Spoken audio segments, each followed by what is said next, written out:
Marcellus. On a scale of 1 to 10, how excited are you to take little Marcellus to see 11? You already know, 10 for that, little man. You know you never had a friend like me, right? Absolutely. Exactly. And Will Smith's going to be the genie. That's going to be amazing.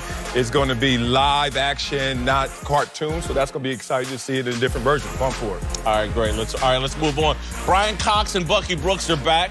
Time for some big stories. Let's start in New York, where the Giants host the Eagles tonight in a showdown with huge implications in the NFC East. The 1-4 Giants are hoping to keep their season alive, but are battling some off-field drama courtesy of Odell Beckham Jr. Meanwhile, the Super Bowl champs are in a hangover mode at 2-3. And offensive lineman Lane Johnson says tonight is a must-win.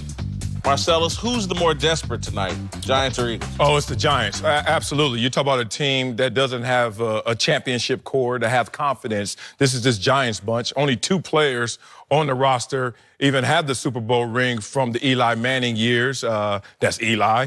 And shout out to an Ivy Leaguer, Zach Diassi. That's right, Brown University, we represent.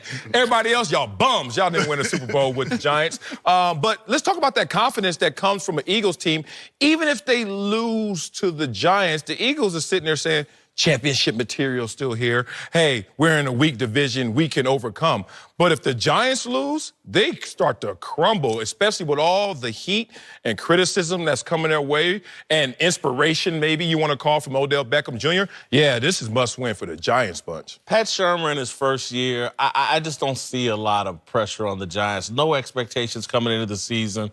They can blame everything on Eli. If I'm the Eagles and I start off 2-4, coming off a Super Bowl, and all the tall trash they talked the entire offseason, they got to start backing it up tonight, or there's real problems in Philadelphia. I would agree with you. I think when you look at the Super Bowl hangover that we talked about earlier, you're seeing that. You're seeing the offense that's a shell of itself, the defense not playing up the part, the injuries that have occurred with the team. They don't look like the same team that's won the championship. And they're getting every team that they play best effort. They're getting the best shots because they know this is the Super Bowl champ. So I'm going to pick the Eagles in this game, but no road team has won on Thursday night this season. So I look for them to beat the Giants at home. I think the 1-4 Giants have all the pressure and the desperation. This is a must-win game for them because, you know, 1-5, you're not coming out that hole. Also, Eli Manning has all that pressure on him. People have been talking about him for 2 weeks nonstop about he is the problem. He is the issue with that offense. And I believe it's right. When you look at the weapons that they have, there's no reason why this team shouldn't be hanging 30 points on everybody. Offensive line notwithstanding, they have weapons on the outside. It is about number 10, his inability to get the ball out of his hands, his inability to push the ball down the field. He knows it, but he walks into this game with a lot of confidence. Didn't he do it last year and got benched and got the coach fired? He did. New York's not going to do anything to get rid of Eli. Eli's going to be there. So you have to, as the coach, this year. Yeah, you have to, as Pat Shurmur, you have to devise a plan to protect him. The offensive line is bad. You have to keep backs and tight ends in the chip to keep people from getting to Eli because he is afraid. He's been afraid as a quarterback. He invented the hook pass. He can throw a pass and slide on his back. He's always been afraid. Right. This is nothing new. But when they fired the coach last year and said, we're keeping Eli, and now we're bringing Shurmur in because he's supposed to be a guy that got cleaned up in Minnesota where he had a really good running game and the #1 defense in the league, to now get him this head coaching job. This offense is not going to go unless he can keep Eli upright. I just think Eli's done, though. He's done. He's done. He's been done. He's shell-shocked. But he's brought him 2 championships. You can't throw him out the door. But I'm saying... he's a made man. He's a made man. Man, he has been done since 2015. But I'm saying this is his last season with the Giants. I think he's done. So I don't see any pressure. If Eli comes out and throws for 4,000 yards the rest of this year, I still think he's done. I think not the future anymore. Yeah, he's not. It's over. They have to draft a quarterback next year. That's why I just don't see any real pressure on Eli. Pat Shurmur, first-year coach.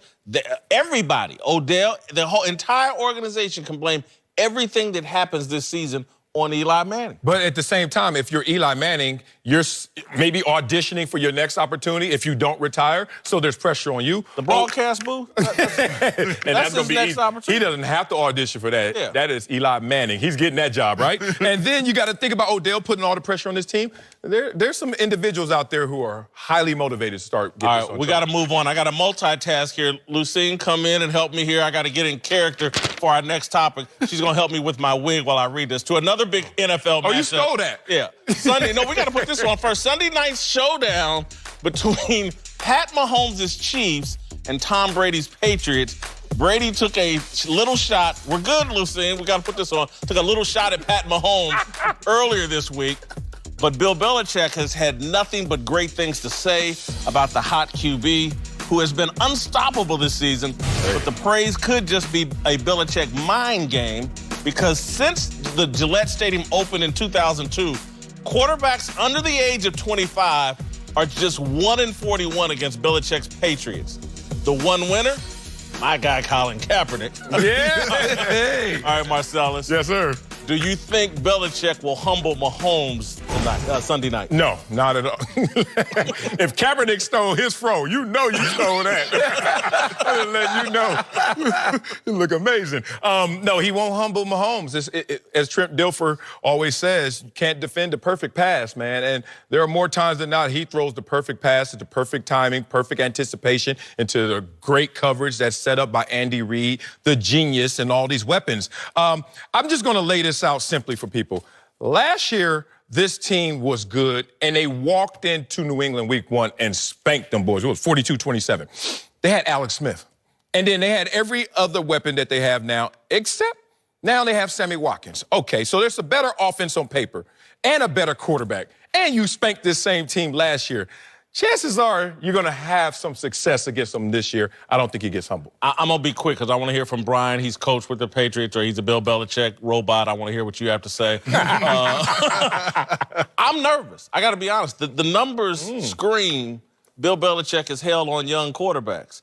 And so I'm nervous and scared. Whatever happens Sunday night, Patrick Mahomes is still the best young quarterback in football. Yes. And he's still going to be great.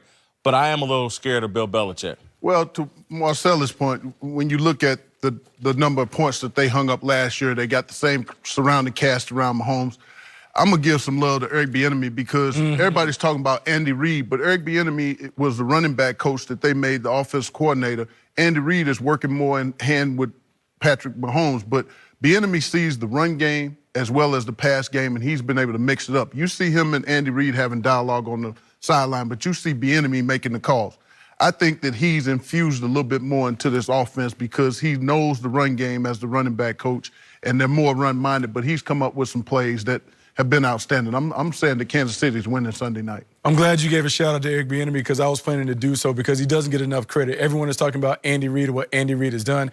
Eric Bieniemy has certainly infused a level of toughness with this offense. But when you look at this matchup, speed, it all goes to Kansas City, their athleticism, and they don't fear the Patriots. They've beaten the Patriots a number of times in the Andy Reid tenure. I believe the Kansas City Chiefs exposed the Patriots' lack of athleticism and speed in this matchup.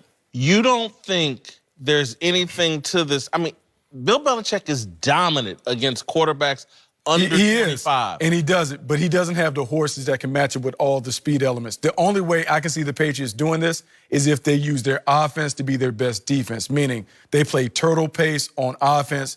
They control it. We've seen the last couple of weeks, they've been running more two-back sets. Sony Michel running the ball. They've been controlling the tempo. It reminds me of the early 2000 Patriots when they were able to just kind of slow the game down and help their defense. If they do it that way, they can keep Pat Mahomes on the sideline. But in terms of matching up defense versus Kansas City's offense, no chance. Yeah, it's weird when you start hearing statistics and the numbers, and we've all been there where we got to play with the numbers, and you say, well, against quarterbacks under 25.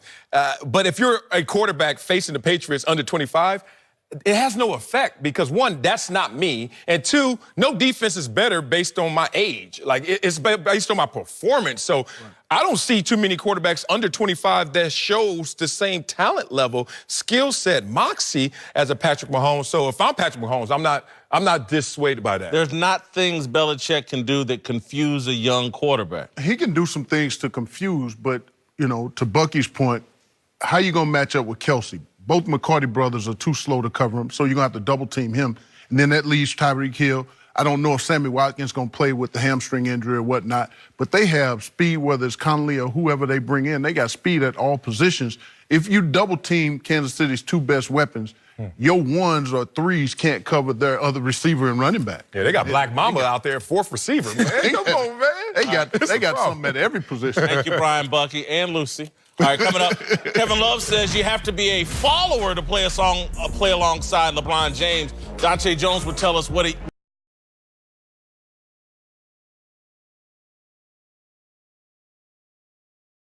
that means for this Lakers team.